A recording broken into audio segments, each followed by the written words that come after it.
ഷാനവാസിനോട് ഞാൻ ചോദിക്കുകയാണ്, ഇതിലൊരാളെ സേവ് ചെയ്യണമെന്ന് പറഞ്ഞാൽ ആരുടെ പേര് പറയും? അനുമോളെ പറയും. അല്ല, എന്താ അനീഷിനെ പറയാത്ത? ഇത്രയും സ്നേഹമുള്ള ഒരാൾ. സോറി, അയ്യോ സോറി, ഞാൻ അത് അനീഷിനെ ഞാൻ കണ്ടില്ല. ഇത്ര വലിയ കണ്ണുണ്ടല്ലോ മത്തയ്ക്ക പോലെ. ഞാൻ പറയട്ടെ, തിരിച്ചു ചോദിച്ചപ്പോ അനീഷിനെ മറന്നു. അല്ല, എന്റെ പൊട്ടുബുദ്ധിക്ക് വെറുതെ തോന്നിയതാവും. ഞാനും അനീഷ് ഒഴിച്ചിട്ട് ബാക്കിയുള്ള അതെന്താ ഞാൻ പറഞ്ഞില്ല, എന്തിലും ആരെയാണ് സേവ് ചെയ്യുന്നല്ലേ? അനീഷിനെ ഒഴിക്കുന്നത് എന്ത് വിട്ടിട്ടാണ് ഈ പറയണേ? അനീഷ് ഇവിടെ നിൽക്കാൻ പ്രാപ്തനാണ്. വാക്കിന് നേരും നെറിയുമില്ലാത്ത കള്ളപ്പരിശ.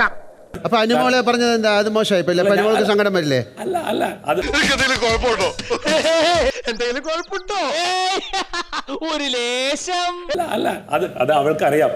ഞാനും അനീഷിനും അവന്റെ തലയ്ക്ക് ഓളവാ, വെറുതെ അവൻ ഓരോ പിച്ചും പേയും പറയുക. മറ്റൊരു ഗെയിം ഫോളോ ചെയ്ത് പറയുമ്പോ അങ്ങനെ പറയോ? പറയില്ല. കണ്ട എന്താണ് ഷാനവാസ്? എനിക്കറിയില്ല. ഞാൻ എനിക്കൊരു തെറ്റ് പറ്റിയതാണ്. അനീഷിനും എന്നെ ഒഴിച്ചിട്ട് ബാക്കിയുള്ളവരാണെന്ന് ഞാൻ വിചാരിച്ചത്. അതുകൊണ്ടാണ് ഞാൻ പറഞ്ഞത്. ഓഹോ, കഥ അവൻ അങ്ങനെ ആക്കിയല്ലേ. മറുപടി പറയണ്ട അനീഷ്. ഷാനവാസ് ഇങ്ങനെ ചതി ചെയ്ത ഒരു ചതിയായിട്ട് തോന്നിയോ? ചതിച്ചു അല്ലേ?